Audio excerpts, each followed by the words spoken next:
Marine Le Pen, troisième force politique du pays, si on se fie à cette élection présidentielle avec les électeurs du Front National. Ce premier tour n'est pas une fin en soi, mais le commencement d'un vaste rassemblement des patriotes de droite comme de gauche, des amoureux de la France et des défenseurs de son identité. Des millions de Français ce soir sont entrés en résistance. Ça n'est qu'un début. Continuons le combat. Bravo et merci. Que ferez-vous, électeurs de Marine Le Pen, dans cet entre-deux tours? Que ferez-vous dimanche, dans 15 jours, le 6 mai, 3216 rmc.fr pour nous le dire dans les GG? Le paradoxe, c'est que Marine Le Pen est éliminée de la course et en même temps, hier soir, on a l'impression que c'est elle qui avait gagné puisqu'elle a à la fois fait 8 points de plus par rapport à son père il y a 5 ans, mais surtout, elle a réussi le pari de battre le record de Jean-Marie Le Pen à la présidentielle qui datait de 2002 à 16,86%. Sauf qu'en 2002, avec ce score, Jean-Marie Le Pen se qualifiait pour le deuxième tour. Elle est recalée. Alors quand on regarde dans le détail, elle fait des scores incroyables. Par exemple, à Hénin-Beaumont, là, c'est son fief. Elle sera candidate en juin aux législatives. Elle fait plus de 35%. Dans le Gard, elle est en tête. Dans l'Est de la France, elle fait un carton. Dans 15 départements, elle arrive en deuxième position. Donc, elle est parfois devant Sarkozy ou devant Hollande.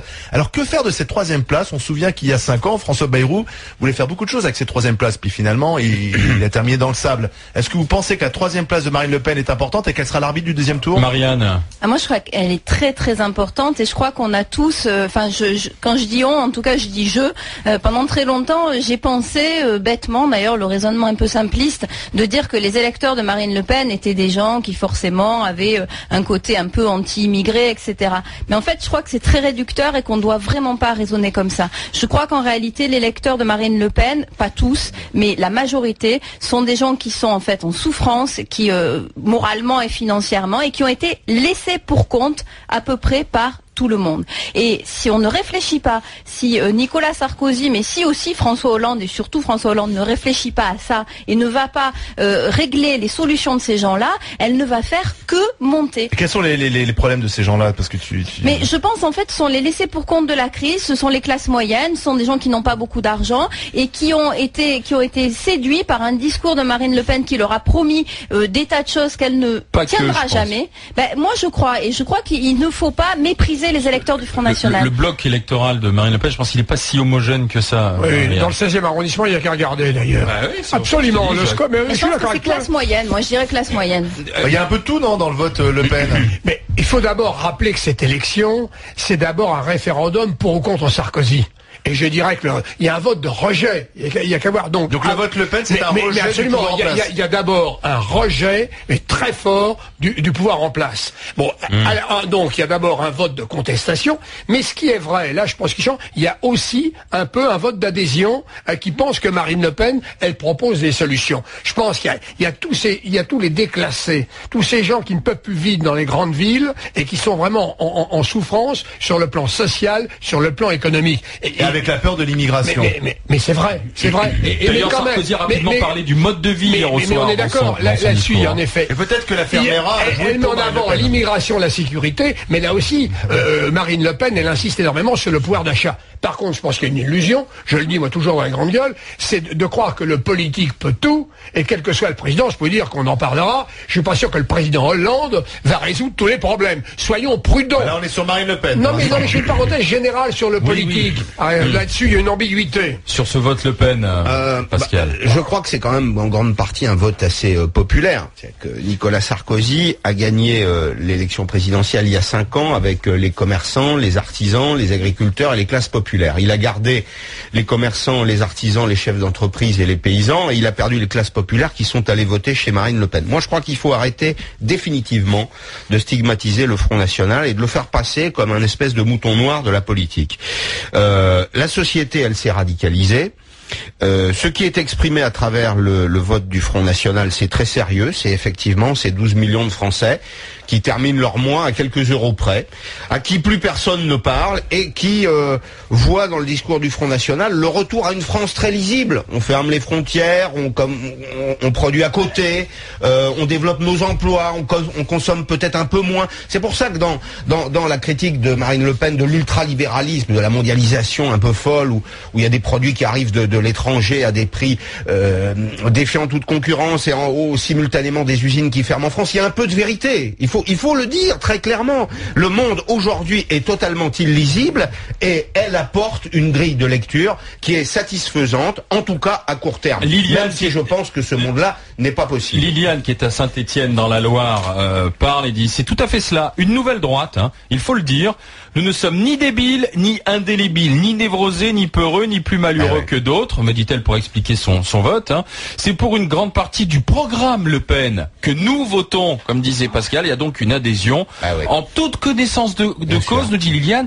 Et sans haine, Marianne. Non mais moi je crois en fait qu'il ne faut absolument pas stigmatiser les électeurs, mais il faut combattre le Front National et les idées du Front National. Et moi je resterai sur cette ligne-là.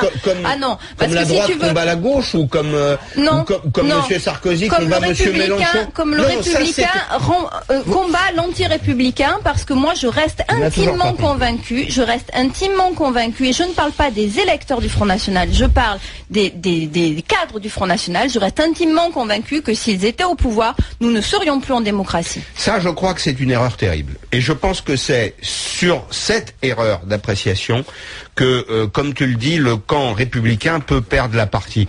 Moi, je ne... Toi, tu penses que le Front National est aujourd'hui un parti de gouvernement ? Il va le devenir dans les 50 ans. Jacques, et on écoute notre ami Gilbert Collard. Alors là, je suis en désaccord total.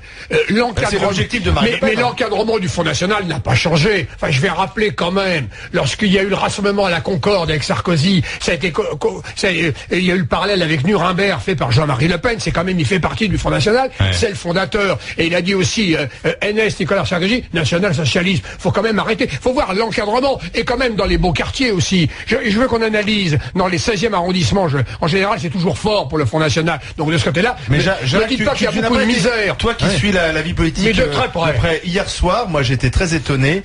Il y a deux responsables très importants de l'UMP qui ont additionné les voix de l'UMP et du Front National en disant finalement la droite est à 46%, c'est pas mal. C'est qui? C'est Nadine Morano, qui est sarkozyste pur jus, et c'est Jean-François Copé de l'UMP. Donc je me suis dit finalement l'après-présidentielle est en train de se dessiner, l'UMP et le Front National gouverneront ensemble. Mais c'est vrai d'ailleurs, sur ça tu as raison, ils ont fait le total des droites par rapport au total des gauches. Et en intégrant tout le monde, en effet, le total des droites est plus fort. Gilbert Collard. Mais c'est quoi la droite? Maître Collard qui s'occupe du comité de soutien de Marine Le Pen. Oui, bonjour Gilbert, merci d'être avec nous Gilbert. Que va faire le Front National alors de ces voix, de ces 17%, de ces 7 millions d'électeurs, Gilbert? Oui, d'accord, je vais te répondre, mais avant, je voudrais dire que si Junio veut faire un film Faubourg 2012, dans le casting, il donne un premier rôle à notre ami Maillot. Merci Gilbert, j'en suis fier. Non, mais tu as toujours un siècle de retard. Donc, oui, bon, on verra qui gagnera dans 15 jours, mon cher Gilbert. Laisse-moi parler, s'il te plaît. Mais je te laisse parler, je peux répondre à tes vannes. Toi, tu es un démocrate qui, avec la faucille et le marteau, écrase les lecteurs et empêche les gens de parler. Alors laisse-moi, s'il te plaît, une fois parler librement. Ça serait aimable. Bon, alors, ça ne me chagrine pas de voir les intermittents du spectacle politique jouer encore Nuremberg, le Front Populaire, mais vraiment, vous devriez renoncer à ces habits de vieux cons, parce que vous êtes complètement en dehors de la réalité politique et ça commence sérieusement vos leçons de morale à nous Gilbert, réponds à la question qu'on te pose, parce que c'est pas ça la question. Mais je vais répondre à la question. Fais pas ton politique, vas-y, réponds Gilbert. Mais si mes réponses m'engagent, vos questions vous engagent aussi. Bon, alors, je voudrais qu'on arrête de nous stigmatiser, on en a marre, parce que sinon on va commencer à s'occuper de la vie des uns et des autres. On te stigmatise pas Gilbert, il y a une question simplement. Tu perds du temps Gilbert. Il y a une question. Si je perds du temps, tant pis, moi je suis pas un commercial de la politique, bon je m'en fous. Bon, ce que je veux dire c'est qu'on a à choisir. Je m'excuse de reprendre une formule que j'ai utilisée, mais quand on en a une bonne, on la reprend, on a le choix entre la peste et le choléra. Bon, alors il n'y a pas de préservatif en politique, même s'il n'y a pas de maladie sexuellement transmissible. Moi, je crois que je ferai un jeu de chasteté. Maintenant, je ne sais pas ce donc que pas de consigne de vote. Je ne sais pas ce que Marine va dire le 1er mai à midi. Mais pourquoi attend-elle le 1er mai?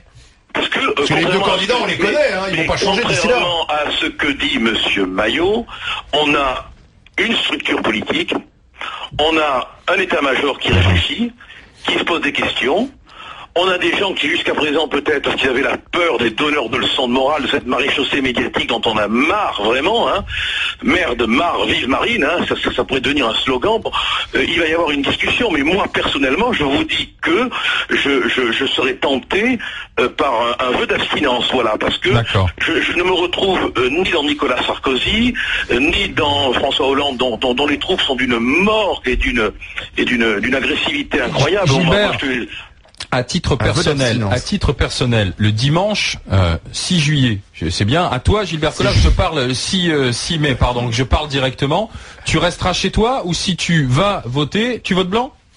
Ah, moi je voterai probablement blanc, oui. Mais ça n'existe pas le vote blanc, hein, rappelons-le. Oui, je voterai probablement blanc parce que, sauf s'il y a une consigne qui est argumentée, qui raisonnablement me convainc, parce que bon, moi je suis pas un dogmatique, hein. Si on me donne des raisons, je suis pas dans le formol de la conviction. Mais le Front National n'est pas à droite?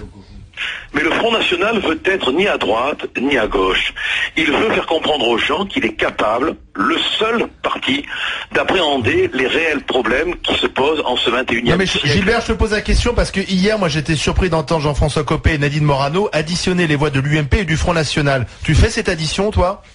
Oui, bien sûr que je la fais. Mais j'ai aussi été surpris d'entendre Madame Ségolène Royal me dire vous n'avez pas la propriété des votes du Front National, comme si elle voulait elle aussi en avoir la propriété. Et quand je lui ai posé la question est-ce que vous voulez en être propriétaire, elle était très embarrassée. Bon. Merci Gilbert. Gilbert Collard en direct avec nous sur MC dans les GG. À bientôt Gilbert. Stéphane, bonjour. Oui, bonjour les GG. Vous êtes dans les Côtes d'Armor, vous êtes retraité, vous étiez photographe et vous avez voté Marine Le Pen hier. Que ferez-vous dans 15 jours? J'en sais rien, je suis bien emmerdé là. Bon, moi pour Marine, j'ai adhéré à son programme de sortie de crise et son programme économique. Hein. Parce que je pensais elle avait la meilleure solution. Hein. Elle a sorti la loi de 73, la séparation des banques, les écluses douanières, l'adaptation du niveau de monnaie à l'économie, le financement des PME-PMI, et puis les référendums d'initiative populaire, la relance du pouvoir d'achat, crédible, hein, parce que 200 € en plus pour les petits salaires jusqu'à 1500 €, sans plomber les entreprises avec un SMIC à 1700 €. Et puis aussi la fin des gabegies des élus. Donc c'est un vote d'adhésion au programme pour vous, Stéphane. C'est pas un vote. Mais dites-moi, de dépit, quoi. vous attendez des consignes de Marine Le Pen avant de faire votre choix pendant 15 jours ou pas? Non, j'attends son avis, j'attends ce qu'elle va dire le 1er mai. Mais pour l'instant, je veux dire que entre l'un et l'autre, j'ai peur qu'on se prenne la crise en pleine tête, quoi. Mais Stéphane, en fait, bonjour. Si vous avez voté pour Marine Le Pen, vous avez voté contre le système, en fait. Vous vouliez sortir de l'euro, donc vous avez voté contre François Hollande et contre Nicolas Sarkozy, qui eux veulent rester dans la zone euro. Oui, c'est ça qui m'ennuie avec eux, c'est que je crois pas à leur programme économique. Je veux dire que.